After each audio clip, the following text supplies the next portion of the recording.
Le 9 mai, le président russe Vladimir Poutine se trouvait sur la place rouge pour superviser le défilé du jour de la victoire de la Russie, le rituel le plus important du calendrier géopolitique russe. La cérémonie visait à rappeler au monde, et surtout au peuple russe, que la nation qui a contribué à vaincre l'Allemagne nazie avait gagné sa place au premier rang de l'histoire. D'habitude, les chars défilaient, et les missiles balistiques intercontinentaux étaient fièrement exposés sur la place, tandis que des avions de chasse traversèrent le ciel. Le message restait le même. Nous avons toujours été et serons toujours victorieux. Sauf cette année. Dans la version de cette année, il n'y avait pas de chars, il n'y avait ni système de missiles avancés, ni matériel militaire lourd de quelque sorte que ce soit exposé. Pour la première fois en 20 ans de défilé du jour de la victoire, les colonnes blindées ne sont pas sorties. Elles ont été montrées en vidéo car le Kremlin craignait que des drones ukrainiens ne les détruisent en direct. Prenez un instant pour bien réaliser cela. Le pays qui a maintenu le plus grand arsenal nucléaire du monde en état d'alerte maximale pendant des décennies n'ose même plus faire défiler ses chars dans sa propre capitale. Simplement parce qu'un pays qu'il affirmait pouvoir conquérir en quelques jours peut désormais frapper Moscou. Il y a 4 ans, les équipages de chars de Poutine avançaient vers Kiev avec leurs uniformes de cérémonie, espérant défiler en moins d'une semaine dans la capitale ukrainienne. Vladimir Poutine ne peut pas organiser son défilé aujourd'hui. L'absence de chars sur la place rouge n'est que le signe visible d'un problème plus profond. Derrière la façade de la télévision d'État et des séances photos mises en scène, quelque chose se brise au sein du système russe et du Kremlin. L'élite est désabusée, le public est en colère et l'économie se fissure. Et Vladimir Poutine, l'homme dont l'ambition aveugle a tout déclenché, est de plus en plus isolé, de plus en plus trompé, et de moins en moins capable d'arrêter ce qu'il a mis en marche. Selon certains des spécialistes de la Russie les plus crédibles au monde, nous assistons au début d'une catastrophe géopolitique provoquée par Poutine. L'histoire montre que pour les dirigeants russes, ces catastrophes finissent rarement dans le calme. Pour comprendre la situation actuelle en Russie, examinons comment le pouvoir y fonctionne réellement. Selon Robert Service, un historien britannique qui a beaucoup écrit sur l'Union soviétique, la légitimité politique russe ne repose pas vraiment sur les élections ou les normes constitutionnelles. Elle repose plutôt sur la gloire militaire. Les Russes apprennent à vénérer avant tout leur histoire sur le champ de bataille. La guerre et la paix de Tolstoï est avant tout un traité sur la victoire russe contre Napoléon. La prise de Berlin par l'armée soviétique en 1945 est le fondement de son identité nationale. C'est ce à quoi le pays se réfère lorsqu'il a besoin de se rappeler qui il est. Ainsi, tout dirigeant russe qui gagne des guerres est légitime, et celui qui les perd ne l'est pas. Et si l'histoire nous apprend quelque chose, c'est que le peuple russe agit rapidement pour se débarrasser de ce dernier. Prenez l'exemple du tsar Nicolas II.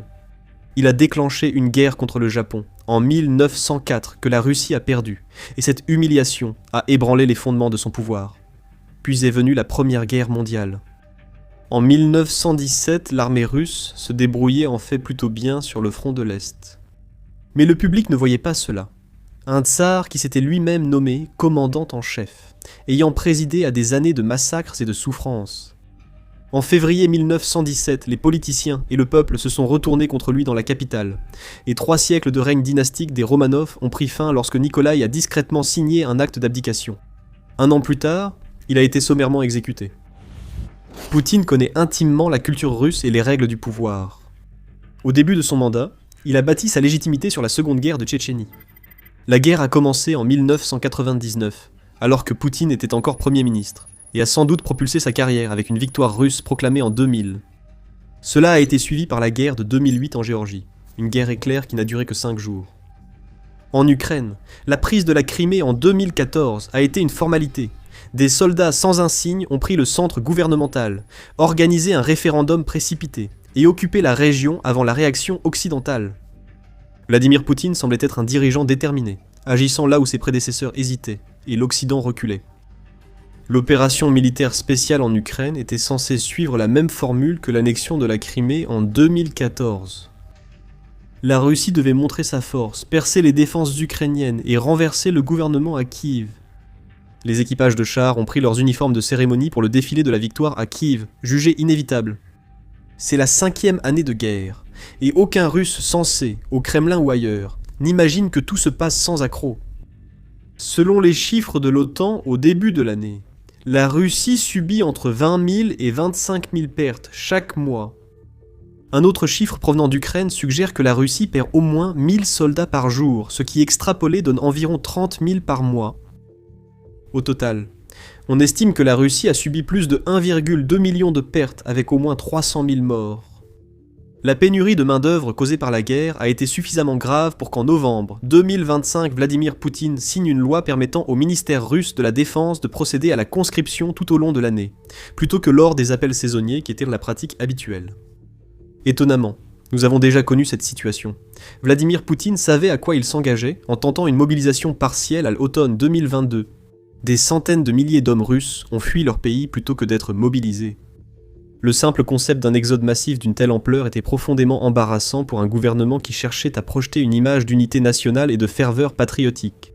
Le gouvernement a réprimé la dissidence, et toute opinion ne présentant pas la Russie comme assurée de l'emporter. Et la nouvelle loi sur la conscription toute l'année sera encore pire. Les premières mobilisations ont surtout recruté dans les régions pauvres, les communautés rurales et les zones de minorités ethniques éloignées de la capitale. Dans ces lieux, la solde militaire était vue comme un salut, car certains chiffres indiquaient qu'avec les primes, le salaire annuel pouvait atteindre 4 fois la moyenne nationale. C'était un calcul sombre de la part du Kremlin, et pendant un certain temps, cela a fonctionné, dans le sens où cela a tenu la guerre loin du quotidien des moscovites. Mais ce vivier de recrues s'épuise, et désormais la conscription pourrait toucher des parties de la société russe qui, jusqu'à présent, en étaient largement protégées. Les jeunes urbains de Moscou et Saint-Pétersbourg refusent d'être associés à cette guerre. Cela va bouleverser le fragile contrat social que Poutine a maintenu ces 4 dernières années. Si vous payez vos impôts et suivez la propagande, la guerre ne vous touchera pas. Les impôts ont augmenté, la propagande ralentit, et l'Ukraine a lentement réussi à pénétrer plus profondément sur le territoire russe. La situation militaire présente une dimension plus inquiétante que le nombre de victimes, touchant au cœur de la façon dont Poutine prend ses décisions. De multiples sources, ayant accès à la direction russe, ont confirmé que Poutine a dit à son cercle rapproché qu'il pense pouvoir capturer l'ensemble du Donbass d'ici la fin de 2026. Comme au début de la guerre, il semble que Poutine croit vraiment à son affirmation. Les responsables du renseignement ukrainien avancent une autre explication à sa conviction. Ils pensent que ses généraux lui mentent, en lui transmettant des rapports falsifiés tout au long de la chaîne de commandement, affirmant qu'une victoire est imminente. Ce phénomène n'est pas nouveau dans la culture militaire russe. C'est la suite de ce que nous avons vu. En 2024, des commandants ont été démis pour les mêmes faits, mais ils n'étaient sans doute pas seuls, et ont peut-être servi de bouc émissaire aux vrais falsificateurs. Même si beaucoup de personnes autour de Poutine comprennent la réalité de la situation, il n'est pas clair ce que Poutine lui-même sait et comprend. La Russie a donc maintenant un dirigeant qui prend des décisions stratégiques sur la base de rapports de renseignements falsifiés, entouré de subordonnés trop effrayés pour lui dire la vérité, menant une guerre qui consomme 30 000 de ses soldats par mois. Il n'est donc pas surprenant que le défilé de la victoire en 2026 n'ait rien eu de victorieux. Outre les pertes militaires, l'économie et la société russe sont de plus en plus sous pression. L'économie civile manque de ressources au profit de la guerre depuis 4 ans, et la pression devient impossible à ignorer. En 2026, il y a eu une augmentation des impôts et une inflation croissante. Pendant ce temps, le gouvernement consacre environ 40% du budget aux dépenses liées à la guerre. Le pays a annoncé qu'il s'attend à une croissance du PIB de seulement 0,4% cette année, contre la prévision plus optimiste de 1,3%. Il manque également de main-d'œuvre, avec un taux de chômage de seulement 2,1%. Mais même si ce chiffre pourrait sembler prometteur dans des circonstances ordinaires, c'est différent pour un pays qui a passé les 4 dernières années en guerre. Un taux de chômage aussi bas laisse penser que les entreprises russes n'ont plus de chômeurs à embaucher. En se concurrençant, les entreprises offrent des salaires plus élevés, répercutant ces coûts sur le consommateur russe. Ainsi, les travailleurs russes se retrouvent pris dans une boucle où ils gagnent nominalement plus d'argent parce qu'ils peuvent choisir leur emploi, mais doivent ensuite payer plus cher pour vivre. Les conséquences sociales apparaissent également dans les données. L'indice de bonheur en Russie a atteint son plus bas niveau en 15 ans, en avril 2026, selon un institut de sondage d'État. Curieusement, la dernière fois que l'indice était aussi bas, c'était lorsque Poutine s'apprêtait à devenir président pour la 2e fois, en 2011, remplaçant son adjoint Medvedev. La popularité de Poutine atteint son plus bas niveau depuis le début de l'invasion. La dimension géopolitique freine la Russie et son économie, ce qui représente une arme à double tranchant. Avant de poursuivre, Abonnez-vous à The Military Show. Nous publions des vidéos couvrant les derniers développements militaires, la géopolitique et les conflits mondiaux. Le président Donald Trump a affronté l'Iran, provoquant le blocus du détroit d'Ormuz et incitant les États-Unis à alléger certaines sanctions sur la vente de pétrole russe à l'Inde. Cela a représenté une manne importante qui a ajouté plus de 100 millions de dollars par jour aux recettes fiscales de Poutine. Cet argent sert à acheter des armes, des pièces détachées, de la technologie et surtout à maintenir le soutien politique chinois. 100 millions de dollars de revenus pétroliers par jour ne font pas baisser l'inflation. À l'arrivée de Trump, Poutine pensait qu'il soutiendrait totalement la Russie. Les négociations initiales portaient sur Trump cherchant à contraindre l'Ukraine à céder les territoires occupés sans contrepartie. Non seulement cette tentative a échoué, mais Trump s'est publiquement retiré des négociations entre la Russie et l'Ukraine, laissant la Russie avec pour seul soutien la Chine, et l'Ukraine avec la majeure partie de l'Europe occidentale qui a bien compris cela. L'Ukraine est la première étape de la Russie dans sa tentative de reconquérir les territoires soviétiques perdus, et l'Europe occidentale a alors intensifié ses projets de coopération et ses aides militaires. Donc, tout levier que Vladimir Poutine pensait avoir avec Donald Trump a maintenant disparu, tandis que l'Ukraine a considérablement réduit sa dépendance à l'égard de l'aide des États-Unis eux-mêmes. Si la pression économique n'effondre pas la Russie, la censure de l'information pourrait y parvenir. À la fin de l'été 2025, le Kremlin a commencé à promouvoir Max, une alternative russe à Telegram, déjà sans doute considéré comme un réseau social dominé par les russophones. Le nouveau réseau ne présentait apparemment aucun obstacle pour les enquêteurs du service fédéral de sécurité, donc l'utiliser signifiait que le FSB pouvait voir ce que vous écriviez. Passer à Max revenait surtout à demander aux civils et militaires de s'exposer eux-mêmes à la surveillance. La réaction a été totale, avec des blogueurs stratégiques suggérant que cela pourrait entraîner l'effondrement du commandement en première ligne, en raison du manque de fonctionnalités de sécurité de base de l'application. Quelques mois seulement après la promotion, le gouvernement a fait marche arrière, invoquant le prétendu manque de sécurité comme principale raison. Un initié du Kremlin a décrit les conversations lors des dîners au Kremlin comme étant dominées par un seul sujet, Internet. Ils ont suggéré que la Russie pourrait finir par ressembler à la Corée du Nord. Ceci est notable car, depuis 10 ans, la Russie tente d'imiter le contrôle d'Internet chinois. Ksenia Sobchak, journaliste et fille d'Anatoly Sobchak, ancien maire de Saint-Pétersbourg et mentor de Vladimir Poutine, a confié au Guardian qu'elle estime que les autorités russes finiront par bloquer toutes les plateformes de réseaux sociaux occidentales. Contrairement à la Chine, où Internet est surveillé mais stable, la Russie échoue à surveiller ses citoyens et à offrir des connexions fiables. Des entreprises ont signalé des coupures fréquentes de leur connexion haut débit. Le gouvernement a expliqué qu'il coupait Internet pour des cibles vitales afin d'améliorer leur sécurité et d'éviter qu'elles soient repérées par drone. Quel que soit son succès, telle semble être la trajectoire des affaires intérieures en Russie, où l'espace informationnel se ferme toujours plus, chaque fermeture suscitant une nouvelle vague de colère. Le public tentera de contourner la restriction ou d'adopter la propagande gouvernementale, rendant médias et éducation plus militants, semblables au régime soviétique. Nous savons tous comment cela s'est fini pour les soviétiques. Le tableau le plus clair de l'état actuel des choses vient du cercle rapproché de Poutine, où le vent a tourné. The Guardian, citant des entretiens avec plusieurs personnes gravitant autour de la direction russe et des responsables éminents, a décrit Poutine comme un dirigeant isolé, entouré d'une élite qui se désenchante rapidement. Il n'organise pas ouvertement un changement de gouvernement, car aucun ne survivrait à cet acte. On parle d'une perte de confiance envers le dirigeant russe, qui se manifeste par la dégradation progressive du régime autoritaire. Poutine paraît désormais conscient du récit entourant son état d'esprit et ses capacités de leadership. Un rapport des services de renseignement européens, partagé début mai avec plusieurs médias et apparemment rédigé par un pays européen, l'affirmait. Les mesures de sécurité autour de Poutine avaient été considérablement renforcées depuis mars en raison de craintes d'un possible complot ou d'une tentative de coup d'État, et il a été suggéré que l'ancien ministre de la Défense, Sergueï Shoigu, pourrait représenter une menace. Une semaine après ces rapports, le Kremlin a diffusé une vidéo soigneusement préparée, montrant Poutine visitant son ancienne enseignante, Vera Gareyevich, à Moscou. Dans la vidéo, Poutine paraissait détendu, habillé de façon décontractée, comme pour réfuter l'idée qu'il se cachait dans un bunker. La mise en scène montre la pression. Après 25 ans au pouvoir, le Kremlin se sent obligé de diffuser des images de Poutine achetant des fleurs pour prouver qu'il n'a pas peur. Le gouvernement a aussi démystifié l'hypothèse Shoigu en arrêtant plusieurs proches de l'ex-ministre de la Défense, l'isolant ainsi encore plus du cercle de Poutine.